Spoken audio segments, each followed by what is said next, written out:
Hello, everybody. Welcome in. Audio check is about to start here. I got it pulled up on my phone. There's about a 30 some ish.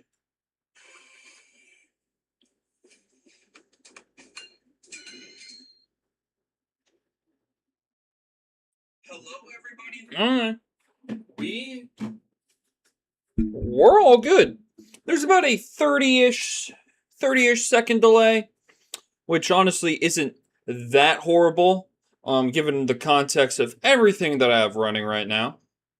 Currently, right now, because I had it set to download automatically earlier today, but um I didn't realize I still had an old 2K23 disc in my PlayStation. That's how long it's been since I've actually used a disc game. As I'm almost unplugging my keyboard. But that phantom disc that I didn't realize was in there kept re-downloading itself, so it kept not allowing me to download the new Madden. So the new Madden is currently downloading on my main screen as I'm currently working with my up screen and my mid-layer screen. But with that being said, it is now 10:32 my time. Not entirely sure what time it is. Things I will get to, as we do have a like goal. Our like goal is 10 likes. That is the goal for today. And if you enjoy your time here, please consider liking and subscribing, as it does help out a ton. But anyways, into the headlines for today. Our target time is 10:30 to 11:30. We'll probably be out of here before we get to 11:30. But we got the Dodgers struggling, plus Scooble's first home start in LA. Joe Ryan is out for quote-unquote contending Twins. Reds lose Hunter Green for 2027. Reds best team in baseball? We'll see. Then we're going to get to the NFL spring game. We're going to take a look at Haynes King. Haynes King dominant in that spring game. Or not spring game. The Hall of Fame game. A.J. Dillon, the quad father, Quadzilla, scoring a touchdown in his return. Then we got the sparkling helmets, which we'll get to that for the Panthers. And then Cardinals QB battle, who I think should be the starting quarterback week one, and who I think will actually be the starting quarterback for week one. Then to close out this episode, we're going to have our NBA talk. Kawhi Leonard's in deep shit. We'll get to that. Legal fallout from said deep shit. The East outlook. And then the Raptors' plans. What can the Raptors do now knowing that their, I guess, old face of their organization, old face of their franchise being out of the picture? And then we will end today's episode with a little bit of just a yap sesh. Post-record yap sesh with anything going on in the chat today. So if you have anything that you want to throw in to the chat, make sure you throw that in down below, and we will get into that. But first things first, let's start off with the MLB news. Coming into today's game, the Dodgers had lost 6 straight. Now, coming into this as well, I do not have the current score, as it's in the bottom of the 4th inning. Was that yesterday? I thought Skubal pitched at home yesterday, and they dropped that one. What was the final score of that? I had that pulled up, and then now I don't. That's always fun. Dodgers, where is it? Hello? Alright. You know what? I'm not messing with that now. Thursday. Did they not play yesterday? Was it Wednesday then? I know, he makes his debut tomorrow, so we'll talk about that. When does he make his home debut? I read that he was supposed to make his home debut. That is...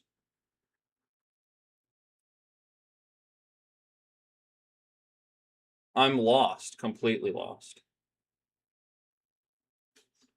I had it in my notes that he was set to make home debut.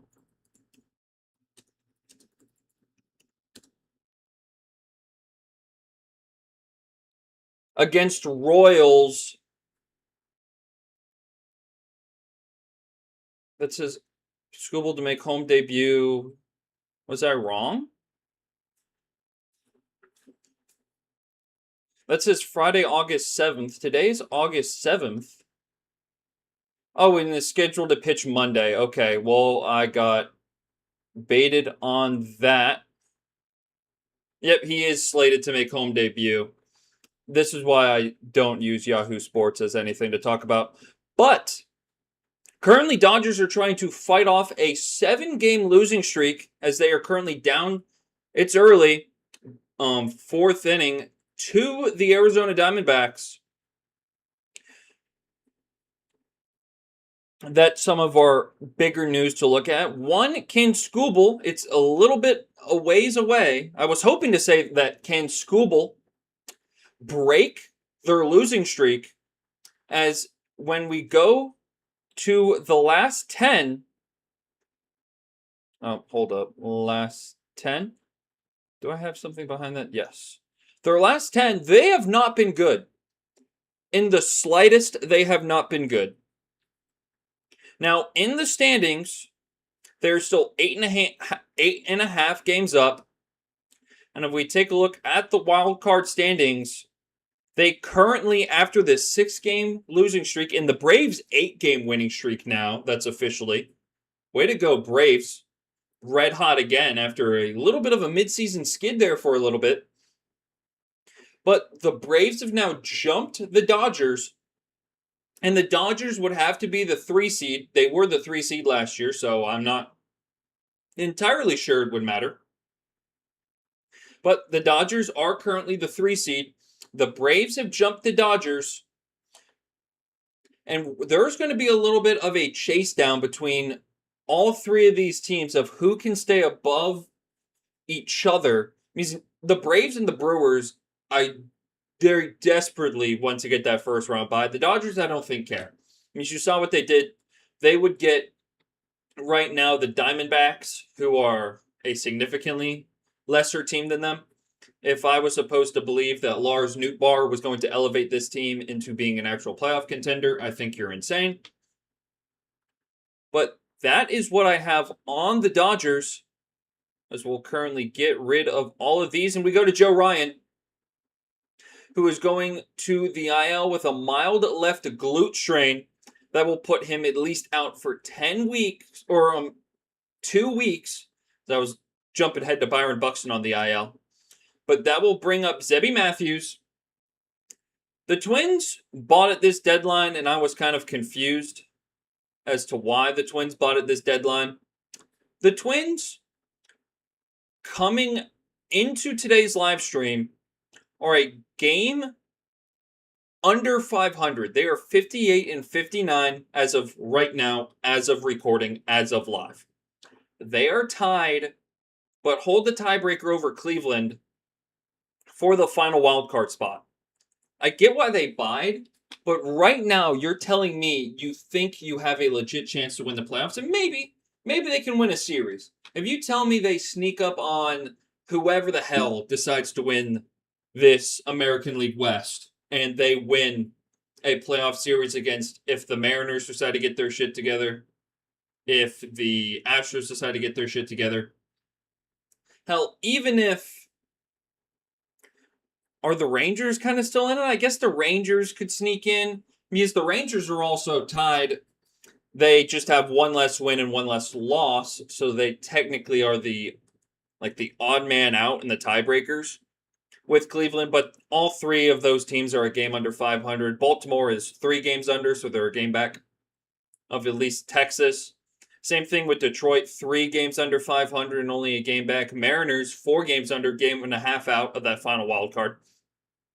But the Twins deciding to buy, and then Buxton and Joe Ryan instantly getting hurt, I don't like this team being able to stay afloat.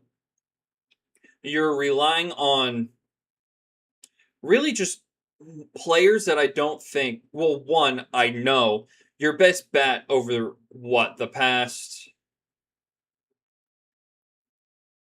3-4 weeks has been like what? Josh Bell? As the Twins did beat the Brewers today, Antonio Sensatella takes the loss for Milwaukee. But your current starting lineup right now is Austin Martin leading off. Jeffers is the two-hole catcher. Royce Lewis at second. Cody Clemens is like your all-time power bat, batting fifth. Josh Bell's your DH, who I believe did he homer twice today? I'm not entirely. I know he homered. He homered in the third inning, and then he had a single later in the game. So he hit one home run. Also, a note for them is that they called up. Where's this kid at? Kalen Culpepper, who in his second career at bat hit a home run. So congratulations to Kalen Culpepper. He's made his major league debut. Welcome in, Atlanta Braves fan. But congrats to Kalen Culpepper, the former 21st overall pick, making his major league debut and being able to live out his childhood dream on day one. So congrats to him. What?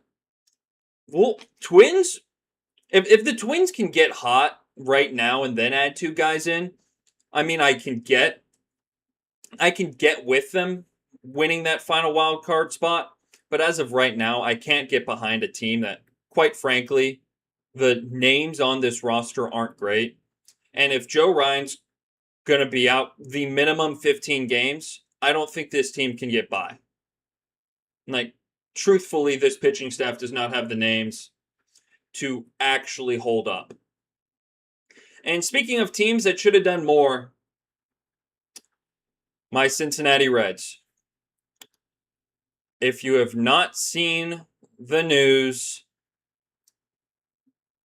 Hunter Greene is going to be out for the remainder of the season and will most likely be out till 2028, which is when his contract, I believe, ends. I think he has a club option for 2029.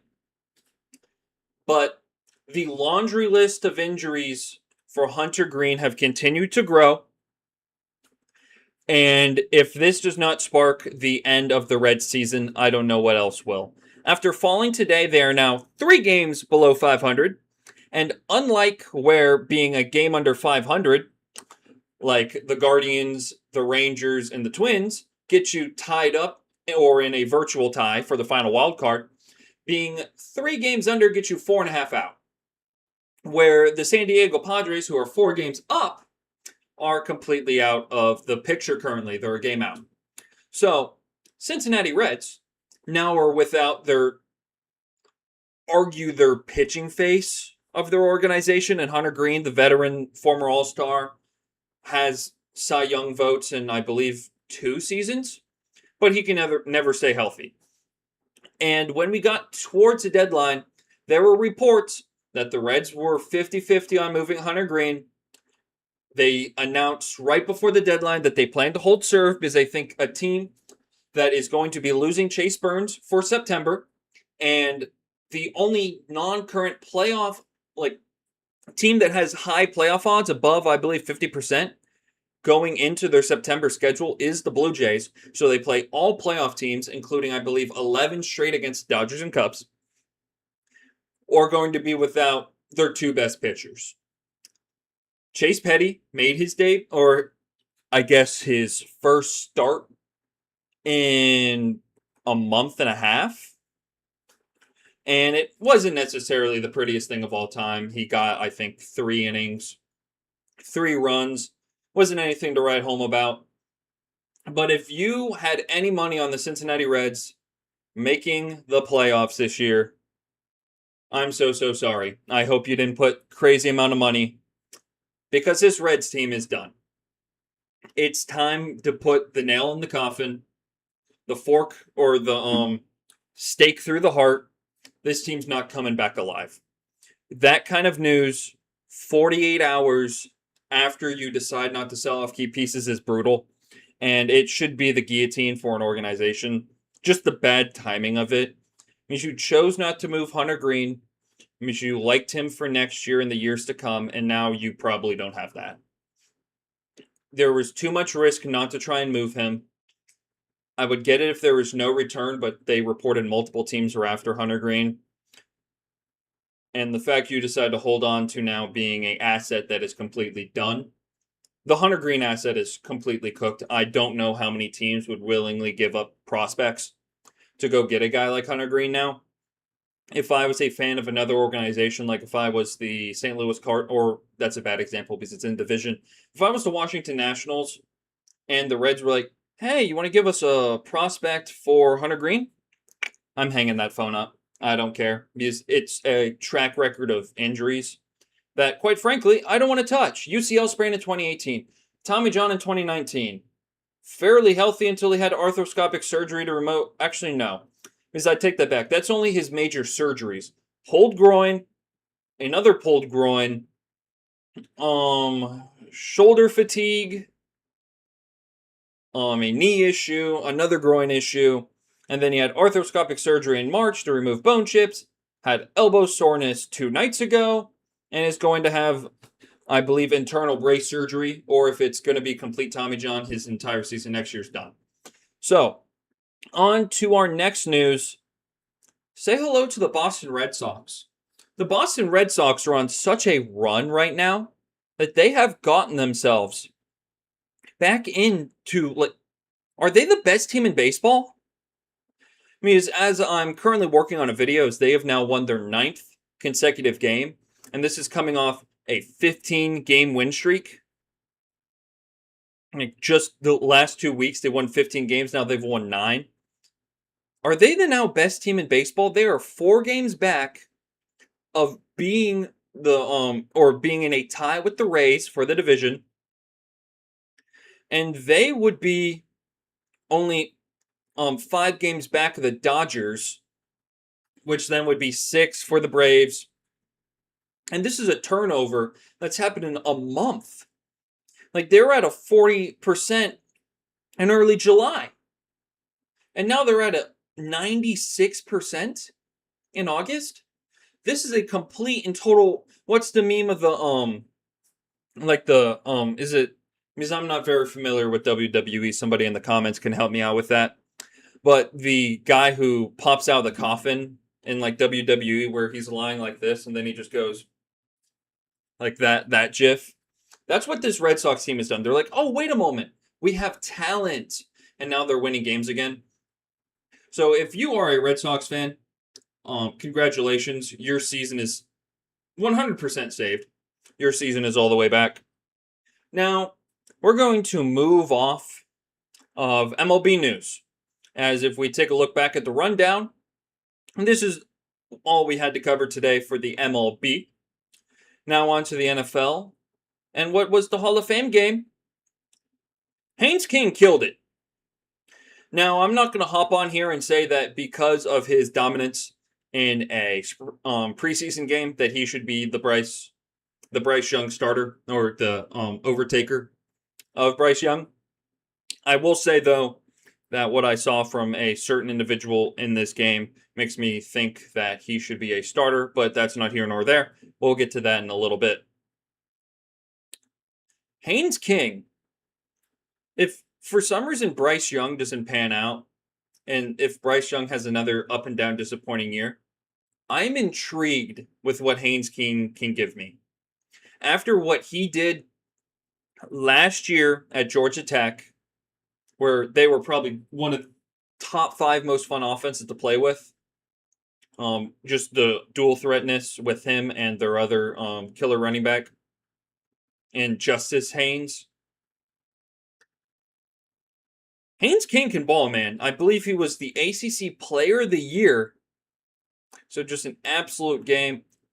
2 things that I also want to talk about. A.J. Dillon, congratulations on being back in the NFL. It was, I believe this was his first touchdown since the 2023 season. He had, I believe, ACL. There was 1 major neck injury. And the quad father getting back into the swing of things. I'm so excited for him. I'm so glad that he's out there getting a chance to compete. I hate to see when fun players that have been around a while that genuinely seem like decent people end up having career enders, and I'm glad that he's back on a football field. Now, Carson Beck is the name I want to talk about, and is that the next thing? What do I have next? Kenny Pickett? Yeah. Kenny Pickett, I think, is going to be in trouble, but we're going to pull back up this Hall of Fame graphic. I don't know if there's any Cardinals football fans. If you're a Cardinals fan in the chat, put down below how you feel about Carson Beck's performance. Because I went into the year, when Jacoby Brissett was deciding he was going to try and hold out, I was like, to hell with this. Like, I'm not dealing with this mid quarterback demanding to be paid. And I mean, what was it, $10 million or $15 million? It was nothing exorbitant. So it's completely fine to give it to him. Carson Beck, I think, gives me the best upside to win games. Now, does he look like Sid the Sloth? Absolutely. But I think we know what Jacoby Brissett is. He's going to throw bad interceptions. Because how many games did he play last year? He played 14 games, 8 picks. I mean, that's not horrible. Where was his completion percentage at? Completion percentage, 64%. That's nice. He had also a lot of games where it was not pretty. I think he had like multiple games with 3 picks down the stretch. So I don't believe he started all of them. Hold up. What was his box score? His game log. So he threw 2 picks against the 49ers, and that's the game where he had like a ridiculous fantasy game, 452 yards. Well, I don't think he's going to actually win you games. Like, and that's easy to say when they won 1 game of his like total starts. So of their starts, they won 1 of them. I want to see Carson Beck start. Is it just a couple years ago we thought this kid was going to be a top 5 pick coming out of Georgia.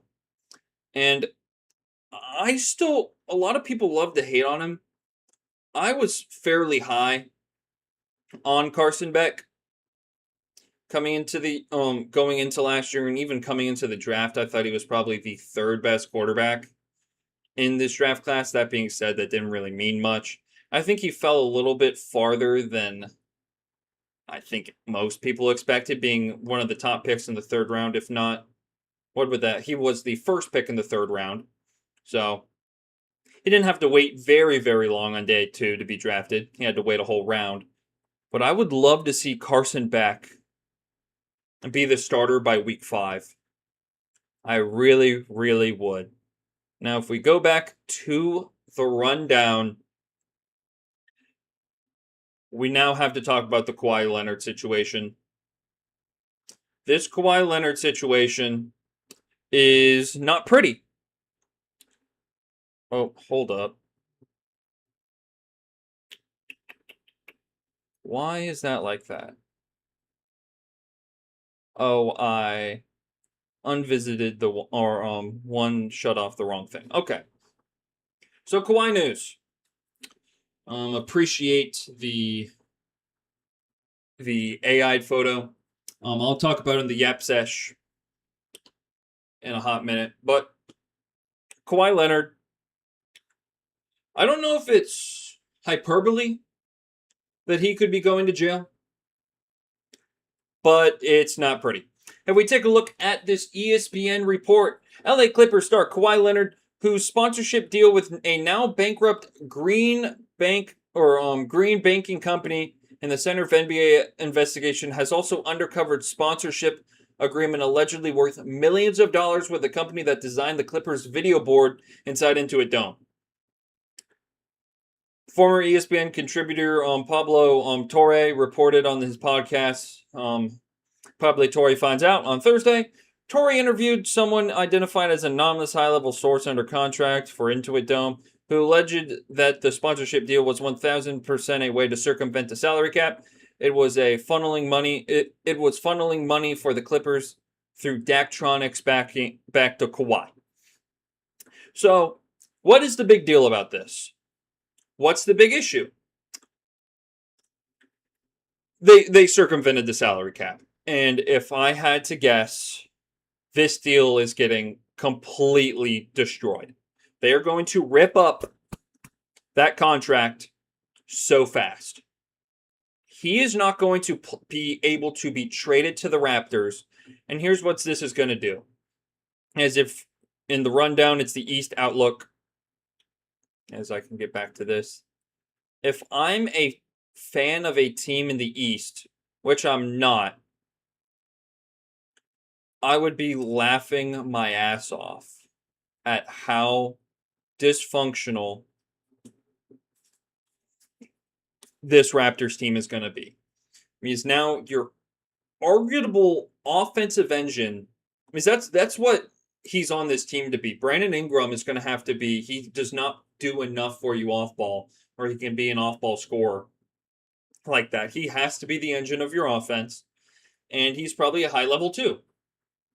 So you went from having Kawhi Leonard creating one of the best defensive duos with Scotty Barnes and Kawhi to one of the clunkiest offenses again, where your whole reliance on RJ Barrett to actually win games. That was funny. All right. Audio's still running good. But if I'm early on, after that news happened, I had the Raptors being the 2 seed because I didn't like their center. I have Boston still being in the mix. And if I had to now rank the Raptors, I don't think the Raptors are even at 5 here. If I'm just rattling off teams I think I like better than the Raptors right now, Knicks, Celtics, 76ers, obviously, the Wizards. So what is that? Are we at 4 teams? The Cavs and the Hawks.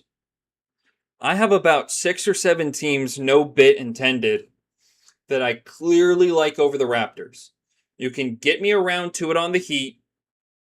I don't think the Heat are done. They still got a couple minor moves to make. But if you're the Raptors, where do you go now? Because Brandon Ingram, I think you kind of have to trade him now. You can't just be like, oh, well, I'm sorry, we didn't mean to trade you for Kawhi. You have to move off Brandon Ingram as soon as that trade gets canceled. As soon as the trade is rescinded, you have to cut bait. You have to cut bait immediately. Now, that being said, with the Clippers, what are the Clippers going to be able to do? Because the Clippers are now stuck where they were hoping to go all in on a new young core around Keelan Wagler and Darius Garland. And you thought you were going to get just a random scorer in the building who can kind of just help be a tank commander for a couple of years while you rebuild your young core with some of the picks you got back for Kawhi. That's all out the window. The Clippers, if you're a Clippers fan, which I'm so sorry to begin with, I feel even worse now. The situation your organization is in is absolutely fucked, and the only person you have to be mad at is at your bullshit-ass owner. Because if your owner wasn't trying to cheat the league, you create Paul George and Kawhi Leonard being a tag team combo that won you exactly 0 rings, by the way. So all this for 0 rings. He's probably going to be forced to sell the team. That's part of the consequences. I think he's going to be forced to sell the team. Kawhi Leonard's contract is going to be voided. They're going to lose their draft picks. And every single person amongst this front office group or was a part of that front office group to make that deal is getting suspended. That's what I would do. If I'm Adam Silver and had the balls to do it, which saying Adam Silver and having the balls to do anything is interesting. But you have to put your foot down. You have to say that we are giving you as close to the old NCAA death penalty as we can get for you doing this. There needs to be a zero tolerance. I'm all for kicking Kawhi. If Kawhi Leonard somehow doesn't go to jail for blatant fraud, which I mean to an extent, this is a type of fraud. Now I don't know if they could legit get criminal charges on Kawhi.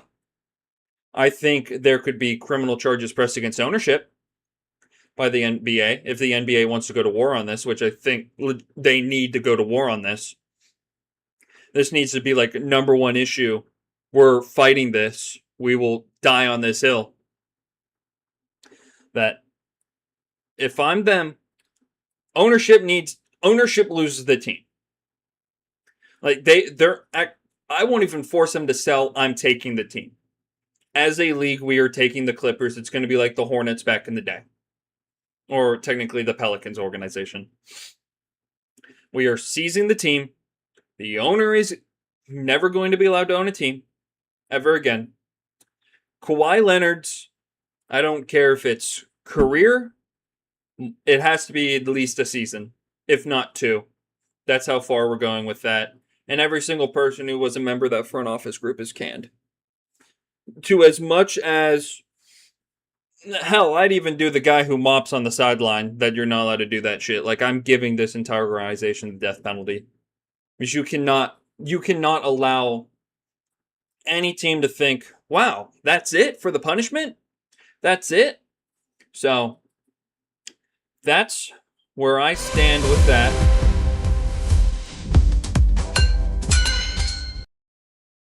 And we are now into the just chatting portion of this show. It's currently 11:02, and we had Atlanta Braves fan in here earlier, so thank you very much, Atlanta Braves fan. You were huge during my draft day, or not my draft day, my deadline day streams, which, by the way, I just want to talk, and I want to thank everybody who's in here and was in there last night. As if I can go pull up, I'm pulling up my, if I take a look at my live streams, we had 800 people come through that live stream. And I would say the chat, as I mute that, I don't know if my desktop audio is on. We had the chat going basically the entire day. An Atlanta Braves fan, there's about maybe,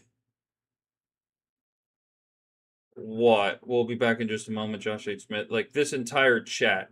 Like, you, my friend, crushed it, so thank you very much. Atlanta Braves are on a run right now. I talked about that when I was talking about the Dodgers. But we can talk about the Braves a little bit more, as if I can pull that up. Atlanta Braves have now surged ahead of the Dodgers by a game for the second seed, which would be the first round bye. Now, with that 8-game win streak, what was the score for today's game with the Braves? Braves just got the lead, is what I'm looking at. Did I actually just click into Austin Riley hitting a home run? I think I just clicked into Austin Riley hitting a home run because it said Braves lead by 1, and then I click in and it's 0-0. So hold up. Did I just click into Austin Riley going yard? I did just click into Austin Riley going yard. There we go. Taking former Reds legend O'Neill Cruz yard. So there's that. Looks like inside splitter, 80 miles an hour, right belt high for Austin Riley. Absolutely hammering that baseball. What's it say the exit velo? 107.5 off the bat. Braves looking to go for 9 in a row. Braves looking to go for 9 in a row. Sean Murphy's going to be up to bat. Who pitched? Who were the starters? Tyler Mahle, 9 Ks, 5 base runners today. 3 hits, 2 walks. Don't love to see the walks. But Tyler Mahle with a great start in his Braves debut. Max Fried also pitched very, very well. I believe this was his first start against the Braves since leaving in free agency. 7 Ks, 2 walks, 3 hits. That was through 6 1/3. Both pitchers are going to get quality starts out of this. But hey, Tyler Mahle winning the pitcher's duel A matchup that, did he pitch in that COVID series? Oh, I don't think so. I think it was Bauer and Sonny that pitched in those. But I remember Max Fried won, I think, game 2 when the expanded playoffs for COVID, when the Reds didn't score a singular run in that entire playoff series. That was just absolutely wonderful. As I did plan to get out of here a little bit sooner rather than later. Not normally when I plan to record, but I am scheduled to work both days this weekend, where I actually have work to hop into or get to in about 8 hours. So that's when I clock in. So without further ado, anybody who hopped into this live stream tonight, I'd like to thank you so very much for stopping by. I plan to do Carr Sports live every Sunday at around, hopefully this time. Now, if we go back to the intro.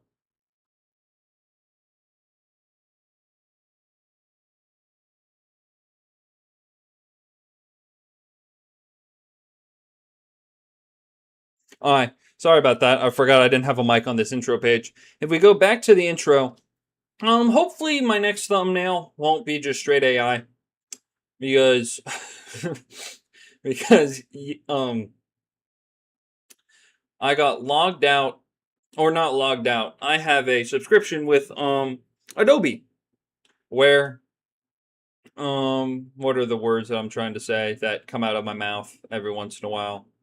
Let me see. The studio mode, what happens if I minimize everything else on here? That would be going video capture.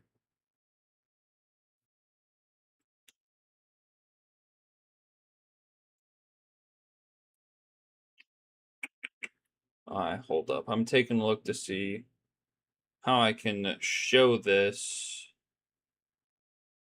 as, there we go. If I open up my settings and go to, I can get out of, just put this up full screen on this end. And where is it at? Video projects.